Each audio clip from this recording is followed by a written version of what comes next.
Hi friends, welcome to கோடை kitchen. This check Thangaraj. இன்னைக்கு ஒரு சிக்கன் பிரியாணி ஒரு ரெசிபி பண்ண போகிறேன், திண்டுக்கல் ஸ்டைலில். வாங்க ரெசிபி போய் பார்க்கலாம். என்னோட ஓன் ஸ்டைல் இது. நான் சொன்ன பிரியாணி பேஸ்ட்டு, ஃப்ரெஷ்ஷாக மின்ட்டு, ஃப்ரெஷ்ஷாக கொரியாண்டரு, ஒரு 6 கிரீன் சில்லி, கொஞ்சம் கேஷ்நட்டு. நம்ம இதுக்கு வந்து ஆனியன், சின்ன வெங்காயம் சேர்க்க வேண்டிய அவசியமே இல்லை. இது வந்து இதை பேஸ்ட் பண்ணி நம்ம எடுத்து வச்சுக்கிறோம். எல்லாம் அது குக் ஆகும்போது நான் அந்த டயத்தில் அதை மிக்ஸ் பண்ணிக்குவோம். அதில் இப்போ இன்க்ரீடியன்ஸ்குள்ளே போயிடலாம். நான் என்ன சொன்னேனோ அது மாதிரி பட்டை, ஏலக்காய், பிரியாணி இலை, ஒரு 250 கிராம் ஆனியனு, ஒரு 6 பச்சை மிளகாய், ஒரு 3 டொமேட்டோ கட் பண்ணி வச்சுருக்கேன். அதுக்கப்புறம் நம்ம பேஸ்ட்டு இங்கே இருக்கிறது. அதுக்கு இது ஆயிலு தேவைக்கிறவா போட்டுக்கலாம். இது நெய் நம்ம கோடையில் இங்கேயே ஃப்ரெஷ்ஷாக பண்ணி வாங்கினது. தயிர், ஒரு லெமன் ஒன்று வச்சுருக்கோம். சிக்கன் வந்து ஒரு 3/4 கிலோ வச்சுருக்கோம் தேவையான அளவுக்கு. இப்போ நம்ம எப்படி பண்ண போகிறோம்னு பார்க்கலாம். அடுத்து நம்ம அண்டி சூடாகணுன்னா தேவைக்கிறவா நம்ம ஃப்ரெஷ்ஷான தயார் வாங்கின கொடைக்கானல் நெய். இது ஒரு 2 டீஸ்பூன் போடுறேன். நம்ம 1 கிலோ தான் பிரியாணி பண்ணுறோம். 2 டீஸ்பூன் நெய் போட்டாச்சு. இப்போ நம்ம ஆயில் ஊற்றுறோம். ரீஃபண்ட் ஆயில், சன்ஃப்ளவர் ஆயில் தான் ஊற்றுறோம். ஃப்ரெஷ் ஆயில் தான் நம்ம போடணும், வேறு எந்த ஆயிலும் போடாதீங்க, நல்லா இருக்காது.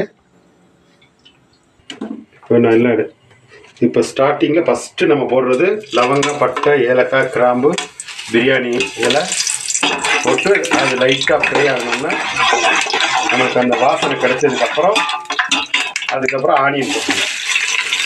இவ்வளோ ஆனியன் 300 கிராம் ஆனியனை போட்டு அப்படியே குக் பண்ணுறீங்க.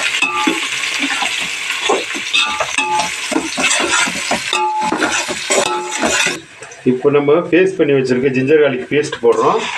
ஒரு 3 டீஸ்பூன் போடணும் 1 கிலோவுக்கு. ஏன்னா ஜிஞ்சர் கார்லிக் பேஸ்ட்டு எவ்வளோ போடுறோமோ அந்த அளவுக்கு தான் நம்ம பிரியாணி வந்து நமக்கு டேஸ்ட்டு ஃப்ளேவர் கிடைக்கும். அது கூடவே இப்போ நான் என்ன பண்ணுறேன், தக்காளியும் போட்டுடுறேன். ஏன்னா தக்காளி இப்போ போட்டால் தான் நல்லா குக் ஆகும். இந்த வெங்காயத்தோடையே சேர்ந்து குக் ஆகும். இது குக் ஆகிடுச்சு, ஆகிட்டே இருக்குது. இதில் வந்து நம்ம ஒரு 6 பச்சை மிளகாவும் வெட்டி வச்சுருந்த பச்சை மிளகாவும் போடுறோம். ஒன்றா வதக்குறோம். அது கூட இப்போது நம்ம மல்லி, புதினா, பச்சை மிளகா, கேஷ்நட்டு இதெல்லாம் பேஸ்ட் பண்ணி வச்சுருக்கோம். அதுதான் இந்த திண்டுக்கல் ஸ்டைல் பிரியாணிக்கு. எல்லாம் வந்து கட் பண்ணி போடுவாங்க, நம்ம பேஸ்ட் பண்ண பிரியாணி பண்ணுறோம். அதனால இதை அப்படியே போட்டுறோம். நல்ல கலர் கொடுக்கும் உங்களுக்கு பிரியாணி. இப்போ இதை ஒரு 10 நிமிஷம் நம்ம குக் பண்ணணும். நல்லா வதங்கி வெங்காயம், தக்காளி எல்லாமே நல்லா ப்ரௌனிஸ் வந்ததுக்கப்புறம் தான் அடுத்த ஸ்டெப்பு நம்ம போகிறோம். இப்போது நல்லா மசாலா வதங்கிடுச்சு. நம்ம இப்போ இதில் மசாலா போட போகிறோம். என்ன மசாலா அப்படின்றது ஒரு 5 மசாலா இருக்குது. அது ஒரு பிரியாணி மசாலா 1 டீஸ்பூன், சின்ன டீஸ்பூனில். அது கொரியாண்டர் பவுட்ரு ஒரு 4 டீஸ்பூன் போடணும். 2, 3, 4 டீஸ்பூன் கொரியாண்டர் பவுட்ரு. அடுத்து நம்ம தேவைக்கு ஏற்ற மாதிரி ரெட் சில்லி பவுட்ரு கொஞ்சம் போட்டுக்கிறோம். 1 கிலோ 2 ஸ்பூன் போதும்.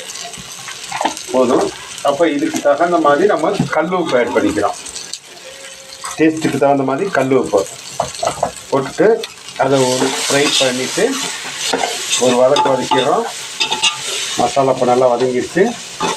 இப்போ என்ன பண்ணுறோம், நம்ம வாஷ் பண்ணி வச்சுருக்கோம் 3/4 கிலோ சிக்கன் நம்ம போடுறோம். அதில் நான் ஒரு 4 பீஸாக கட் பண்ணி வாங்கியிருக்கேன், பெரிய பீஸாக.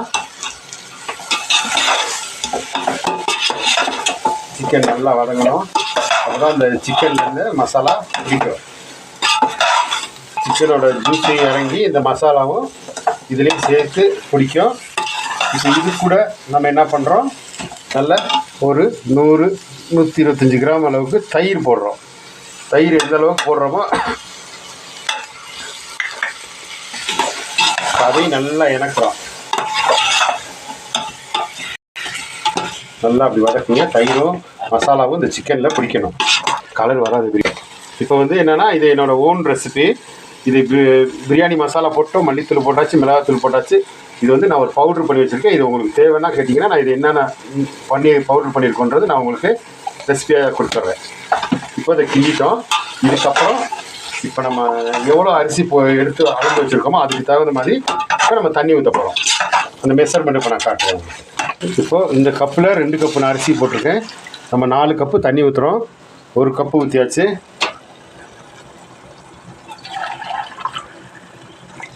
2 3